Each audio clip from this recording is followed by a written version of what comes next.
those who saw Mr. Wives, I hope you enjoyed it. They were amazing, from what I heard from down here. If you're here for the importance of lived experience panel, you are in the right place. This is the final panel of this wonderful long day. I hope you all enjoy yourself. This is an invitation to enjoy the space. We cannot always guarantee a safe space, but guarantee a brave space. So with that, you are part of that. Look out for yourselves. You need to take a break at any point. Take a walk. Bathrooms are back there. Look out for each other. Be respectful, intentional, and you'll meet some just wonderful people paneling today. Just to let everyone know, A.G. Davis, who was with Fountain House, unfortunately cannot make it last minute, but sends her love to everybody and good wishes. Now I'm going to introduce people right now and enjoy the panel. Yay.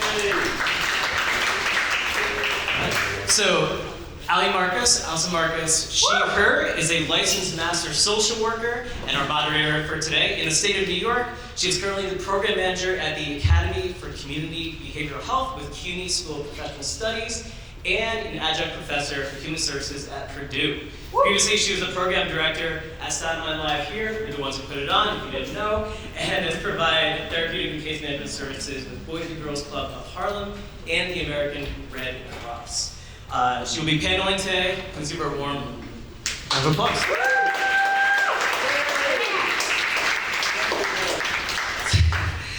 Jessie Roth, she, her, is a writer, activist, and organizer with a decade of experience at the intersections of mental health and social justice. She's a director and longtime member of the Institute for Development of Human Arts, which is a long way of saying IDHA, where she has led the development of education, community building, and movement building projects that bridge the perspective of survivors, peers, practitioners, family members, and artists. She's inspired by a mix of personal and family experiences. Jessie's work is focused on the healing power of storytelling and the importance of cross-movement organizing for mental health liberation. Please give her a warm welcome.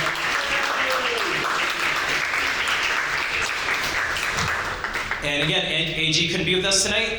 We're gonna jump right over to Mandy Lam. She, her, is a licensed master social worker and board certified music therapist from Hong Kong and Canada. Mandy's experience working with children with developmental disabilities, trafficking survivors, and mothers in pregnancy, prenatal, and postpartum period. Mandy's currently working as a psychotherapist and music therapist at Moments Here, which was established in 2021 through a collaboration of mental health professionals responding to the needs of community. Please give her a warm welcome.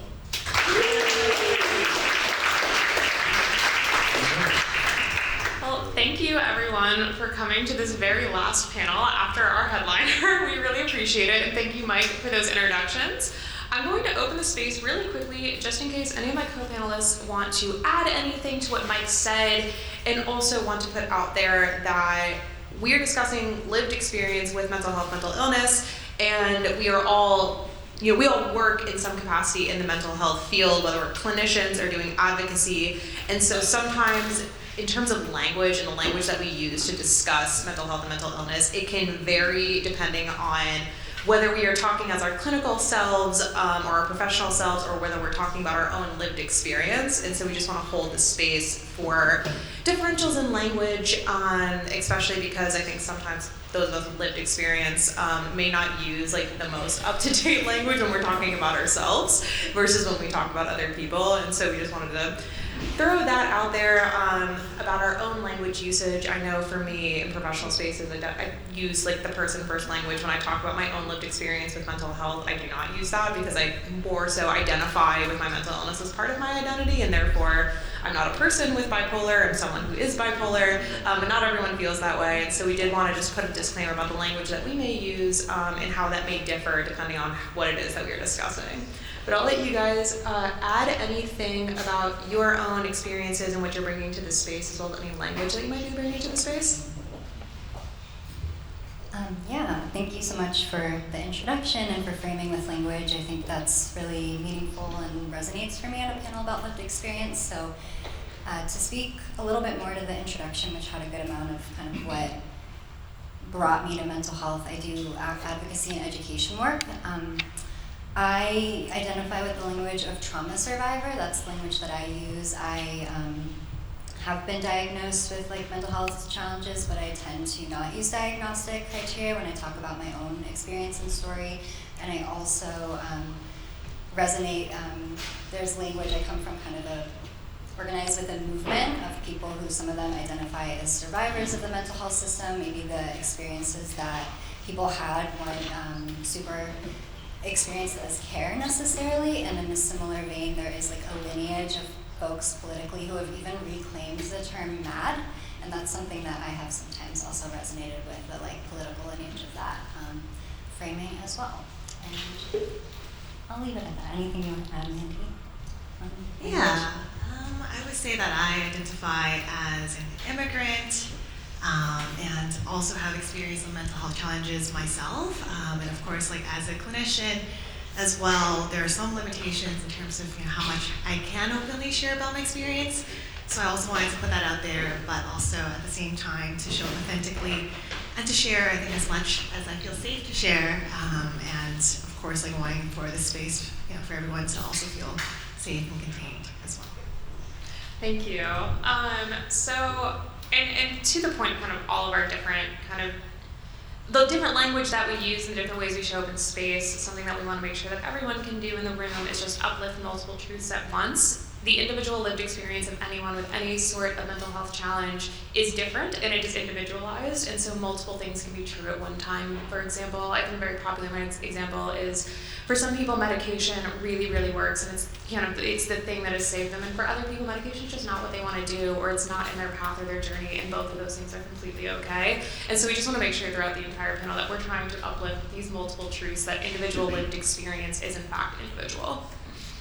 And so on the point of lived experience and why it is that we're having this conversation to begin with, I think a lot of it comes down to why is it that we should center lived experience, and how do we do that? I think something that I struggled with when I went to social work school and a licensed social worker is what we call kind of the over-professionalization of the social work field, which essentially means that those who we consider experts in the field, not just social work psychology as well, but those who we consider the experts in the field tend to have gone through very expensive schooling for a very long time. It's a very kind of self-selecting group of people that is able to do that, and it kind of discounts some of the experiences of community-based organizations and community healers who have been doing this mental health work for generations, and sometimes their experience kind of gets swiped to the side because they don't have like that LCSW after their name.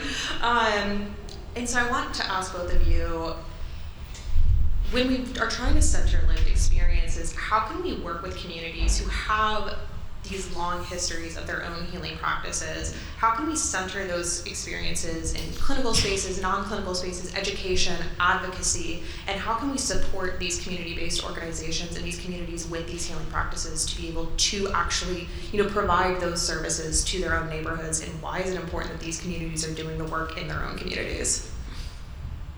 I guess I can start. I would say a lot of it really comes down to being curious and also open, right, to folks and also different communities, like really going into the communities that you're wanting to connect with, serve, really listening to their lived experiences. And I think for me, like in clinical spaces, oftentimes I'll tell clients that, you are, right, the expert on your life, right, you're the expert on your lived experience. And my role really is to serve as a guide, right, to understand what you're going through, or at least try to understand, right? Because even with empathy, even with all of the curiosity and openness that I have, I cannot ever fully say that I can understand my client's experience fully. So I think really coming from a place of humility, right, curiosity and openness, I think that's something that really stands out to me. I'm glad you said the word humility. I was going to probably start with the same thing, and I can build on what you said, and I wanted to also speak to just like what you were reflecting about your schooling and the idea of like professionalism, I think is really important when we're talking about lived experience. So, in the introduction about my work, I'm the executive director in an organization called the Institute for the Development of Human Arts. Long name, but basically we are a training institute that's trying to reimagine like the paradigm of mental health education, where most of our classes are taught either exclusively by or in partnership with people who identify with lived experience, and it really is unpacking the notion of who's considered an expert, because there is like, an importance to like licenses and degrees and the things that you can like learn in school, but so much of what gets left out of like the actual day-to-day delivery of mental health care is the expertise and wisdom that only people who have lived it can have. And it is, we believe, at IDHA, that it's really important that we be including that, if not lifting that at the very center of how people are being trained, because so often, I'm not a clinician myself, but maybe y'all can speak to this, I think that it's quite common that we hear that like services aren't as effective as they could be, or things aren't working, and it sometimes feels like there's like a missing piece, and it's very complicated, it's not just one thing, but I think listening truly to what works and what doesn't, and letting people who have been through the system, been diagnosed, define that is really important, and it doesn't happen as often as it should. But in terms of also the question of, would you mind rephrasing to the first part? Yeah, that's a great question. What I asked first. Essentially, when we're talking about who is an expert, when communities have these long histories of wellness and healing, how do we uplift their ability to continue to do that work with their own communities, and why is it important that these services are based in communities?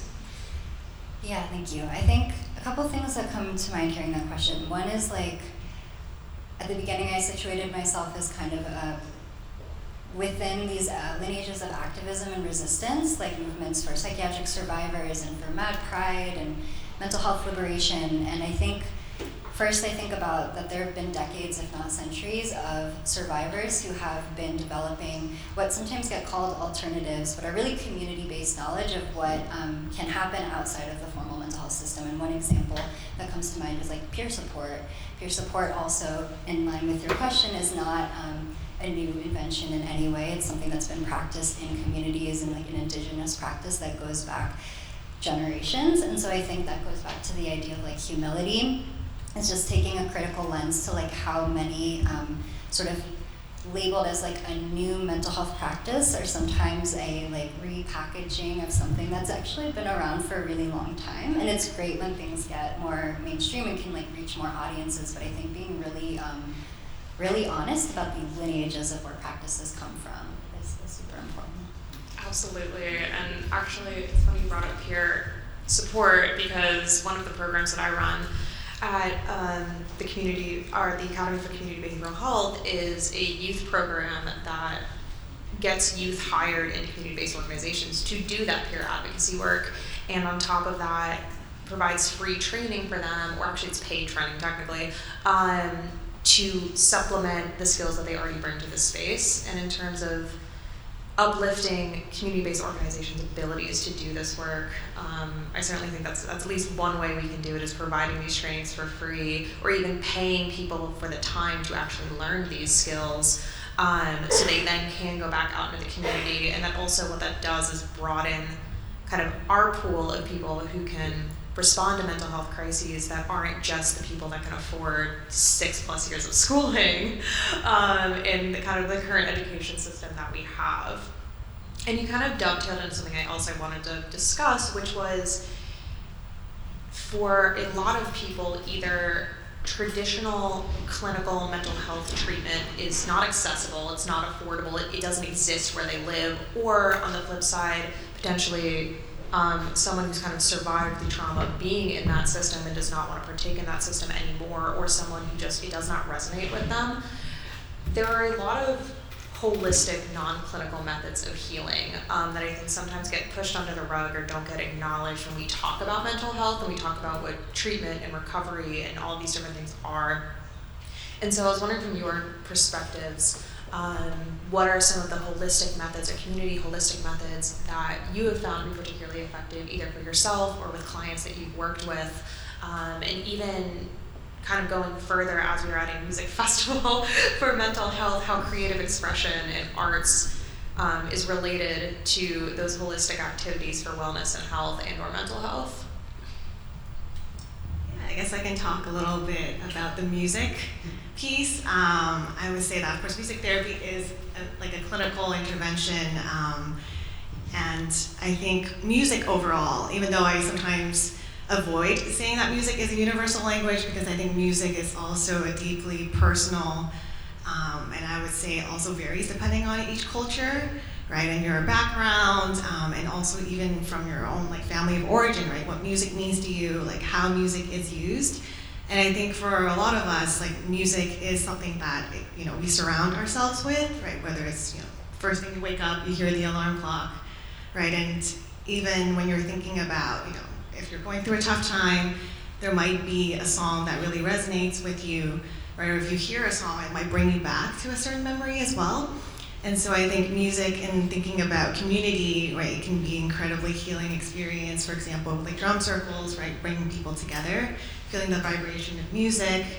And I do some sound healing as well. And a lot of times being able to like connect with other people and have that shared experience, I think can be incredibly cathartic.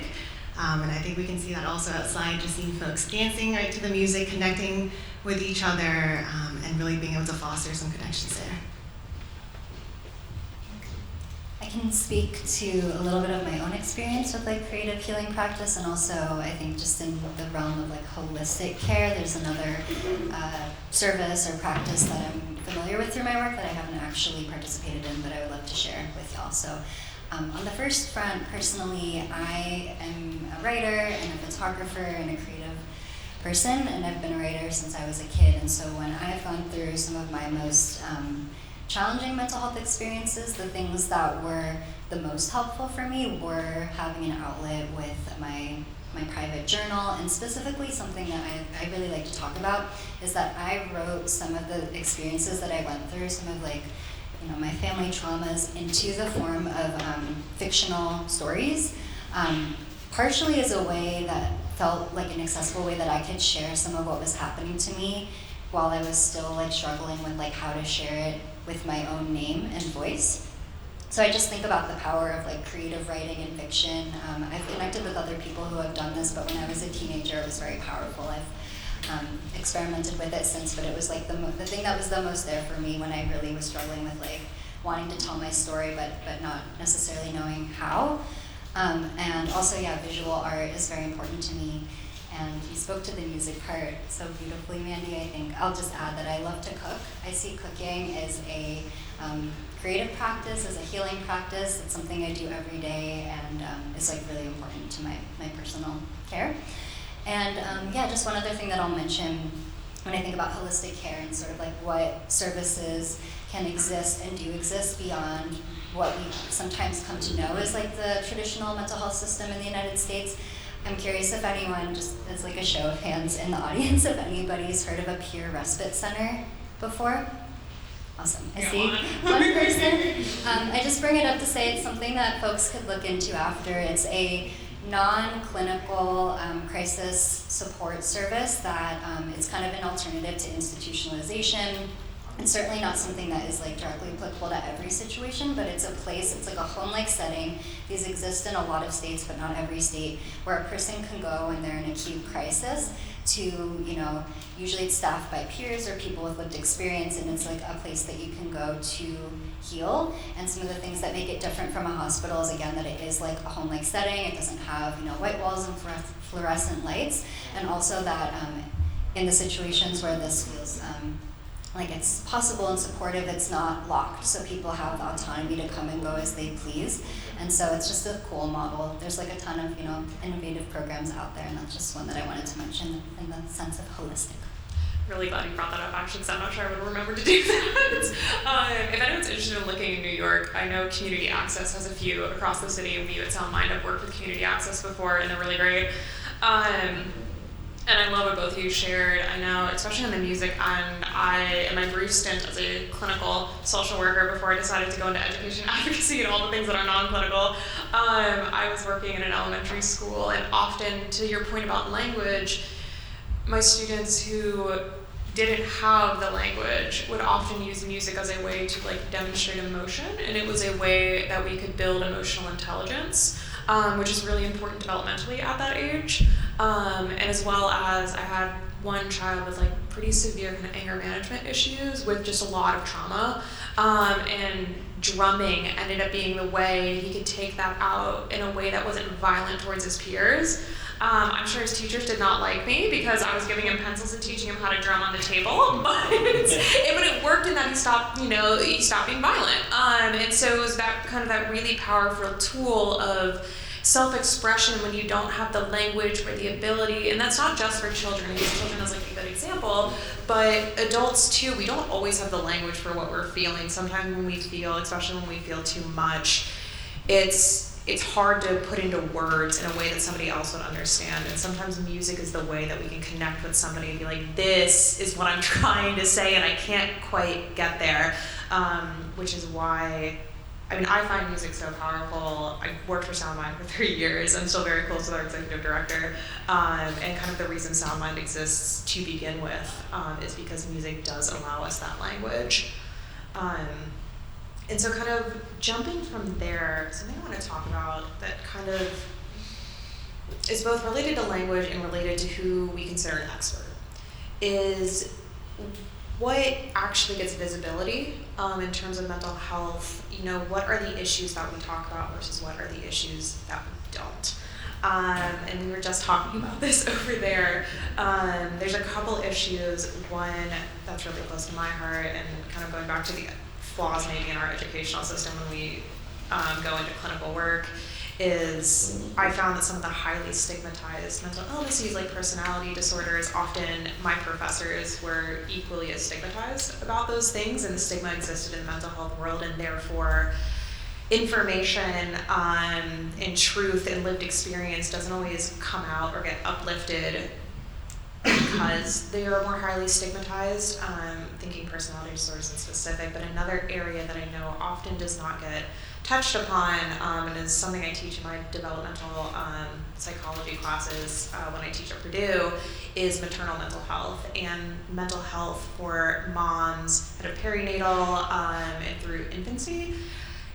It is Maternal Mental Health Month. That was declared this year. So May is Mental Health Awareness Month. Congress declared this year that it is also Maternal Mental Health Month. And so since Mandy has so much experience working with moms, I was wondering if you could share a little bit more about how we can kind of uplift those voices and uplift those issues, and what you're seeing in terms of like social media and this idea of what motherhood should be versus kind of the realities that you see in your practice. Yeah, I think even just having the space right here, right, to have these discussions about maternal mental health.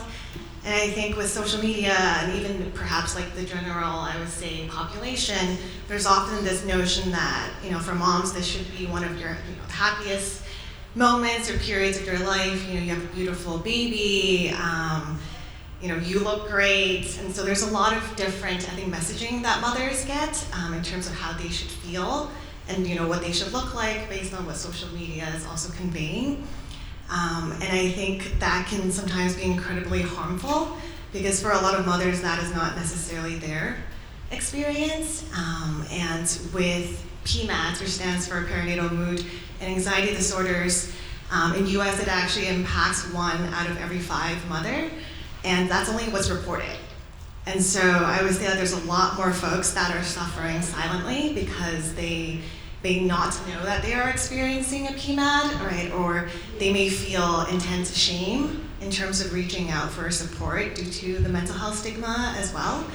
And I also want to name that for folks of color, right? The statistic is like 2 to 3 times higher, right, than 1 out of 5.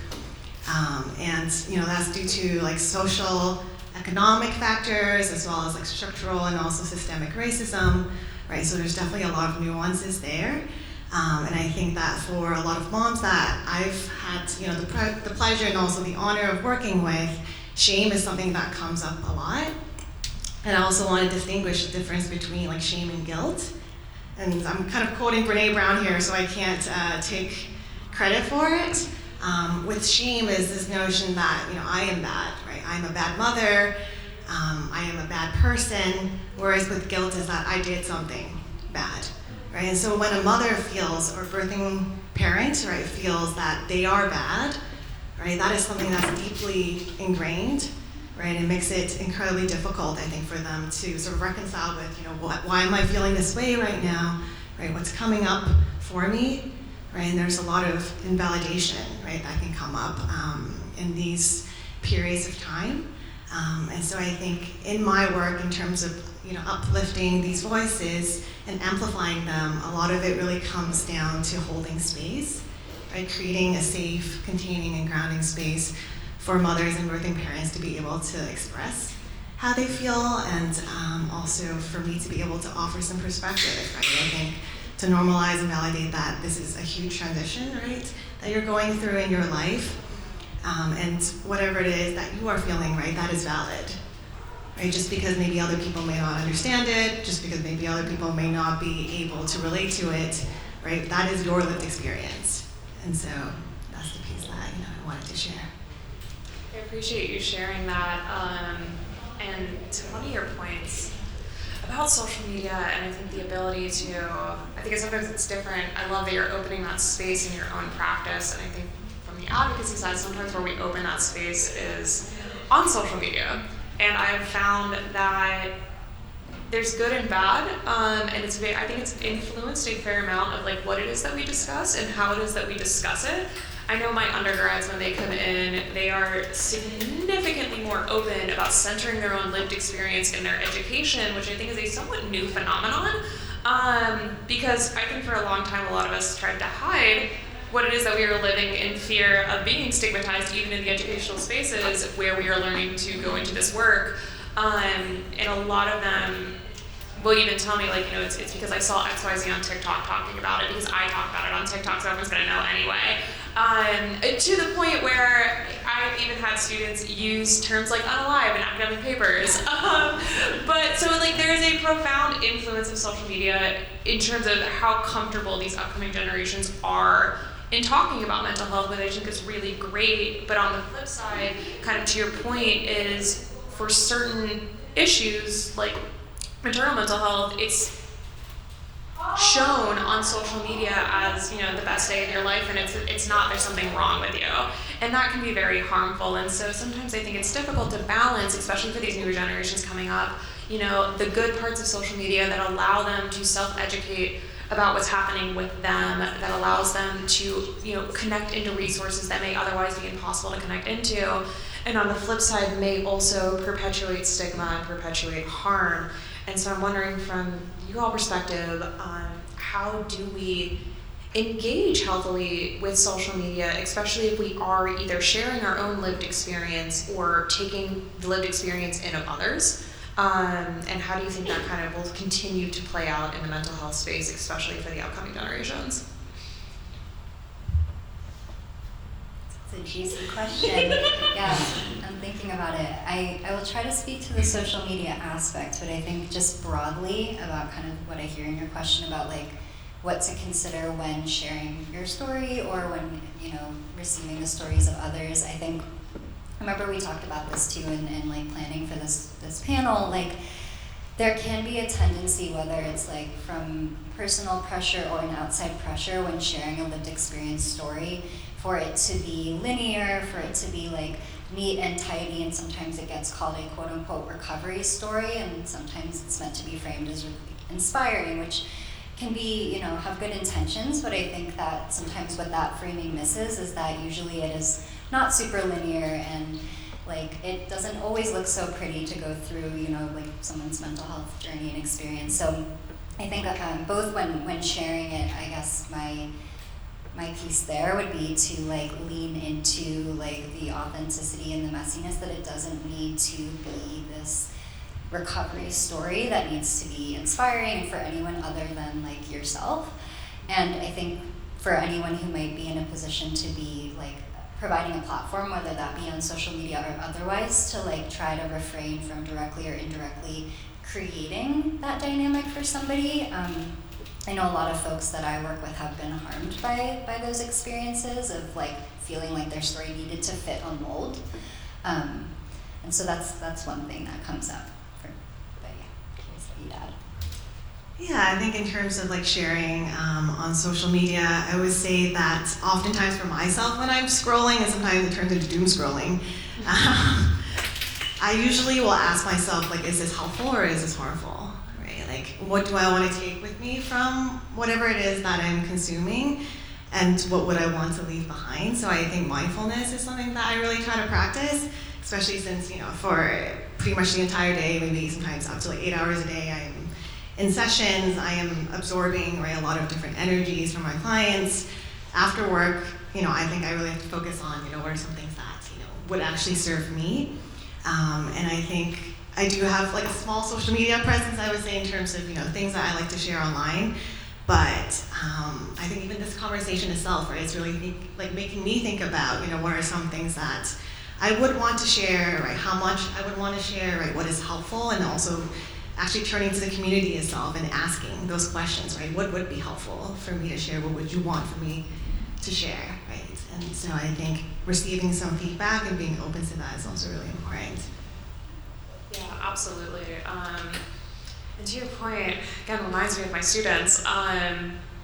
When we're working in the field, clinical or non, I think we take in so much that it's important that we practice our own self-care.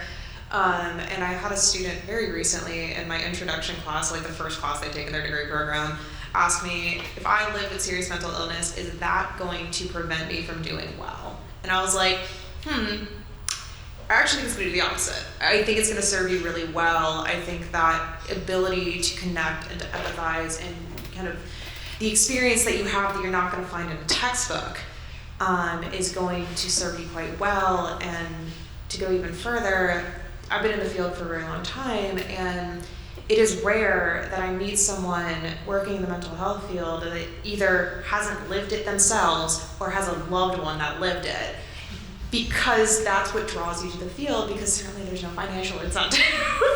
And it was funny, I had like 10 students in a class of maybe 25 who all went, you just said something I needed to hear because I didn't realize why I was here. And why I was here was either because I met a mental health professional when I needed one and they were amazing and I want to be just like them, or the exact opposite happened. I met a mental health professional and they caused me harm and I want to do better. And that's why I'm here, and that sense of purpose is what drives me. And it took kind of that conversation in my class for 10 different students to go, oh, that's why I'm here, I get it now.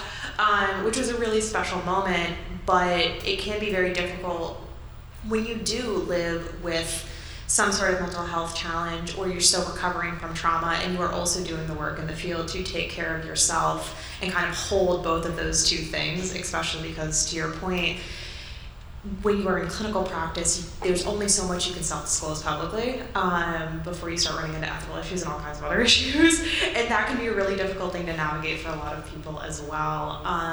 And so for both of you, wondering how it is that you take care of yourself when you show up in the field, also having, the lived experience that you have and kind of the ways that you balance those things and take care of yourself so you can show up in the field successfully. Before answering the question, would it be okay if I responded just to the story that you framed with about your students? I was listening to this both in this question and before, and I was really struck by what sounds like a number of social work students. Are they undergrads? Undergrad human services. So a lot of them are kind of moving into either social work master's degrees, or a lot of them want to do ABA. Got it. Okay, so you have these young folks who, a lot of them, it sounds like for personal experience reasons, are interested in mental health. And it just reminded me of something that I think about and observe in the work that we do at IDHA, training mental health providers and community members, which is that there are so many clinicians and mental health providers who have lived experience, but something that I hear pretty often is that there is, I'll introduce a term here, saneism. I don't know if people have heard of ableism, but saneism, is a term. It's kind of referring to the structural discrimination against people who have mental health challenges, mental illness, and that exists in the mental health field, and we need to talk about it because there are so many people. It's why do people go into this field? Almost always it's because of the reasons that you said, but I think it's important to unpack why people feel like they can't, not just disclosure, but even before that, about what you disclose with the client. People feel like they can't come to their work with that experience because there is what I see as kind of a binary of either you're a person with lived experience or you're a provider. And some of the underpinning of that seems to be at play is that if you are a person with mental health challenges or diagnosed with a mental illness, because of this saneism and like what exists in our society and how that tends to be regarded, folks are instantly disregarded as being an expert of their own experience. It's like that becomes the moment where if you're a clinician or you're a provider, people might distrust your like ability or like, and it should not be the case. We should absolutely unpack that. I believe that is completely untrue. But I just wanted to say that like I hear this all the time, and I think it's just something that the field really needs to be like taken to task on, because from what I know from people that I'm just in like community with, most people have both, and it really actually does a huge disservice to not have providers, whether they like choose to share it with clients or like, you know, everyone should be able to choose how, if or how they share that, but to not even be able to like internally integrate like those two parts, that like having that lived experience, as you said, like makes somebody a better clinician. So I just think that's what I wanted to offer to start, is just how important it is that we like pause and look at that and try to push back on that binary of like you're either this or that, when so many people are both. And I really resonate with what you just said, and I'm really glad you brought it up, because I would say like personally that's something that I've definitely found myself grappling with in terms of like my own lived experiences, and also being a provider, right, being in that space, in terms of right how much of myself can I bring into the room, and whether it is serving the clients at all for me to share, right, in terms of like self-disclosure. And I found that every time that I'm following my own gut reaction or whatever it is that my clients are talking about, right, and I choose to disclose with them, it has, at least for the most part, been a very positive experience, because I think that way my clients are able to see me as a human first, right, and not as a therapist or as an expert, right, which I really don't like. And every time I will correct my clients and let them know that, hey, like I'm not an expert in this, right? I am also learning alongside you. And I think through that experience, it also allows for me to accept, right, my own lived experiences. And as an immigrant, as Mike mentioned, I'm originally from Hong Kong, and I moved to Canada at a very young age. Definitely experienced a lot of struggles, I would say, growing up, especially having only like one parent with me. And a lot of these things I don't think I really processed until I actually went into social work school, started my own therapy, did my own journey. And I feel that if I hadn't gone through that process, and right now I'm still in therapy as well, I think that a lot of the things that my clients would bring up into our sessions, right, that would also potentially be triggering for me, and that's when some of that harm could be done, right, in terms of projections onto people, right, that you're communicating with or working with. I appreciate you both contributing and sharing and building on that. That was amazing. I got a note from Mike, and so I think we are going to save the last like 10 minutes in case anybody has questions. So feel free, if you want to raise your hand, you can throw questions at us. Happy to answer. Yeah, here you go. But yeah, if anyone has any questions, feel free. And if not, that's cool too. It's late. It's been a long day.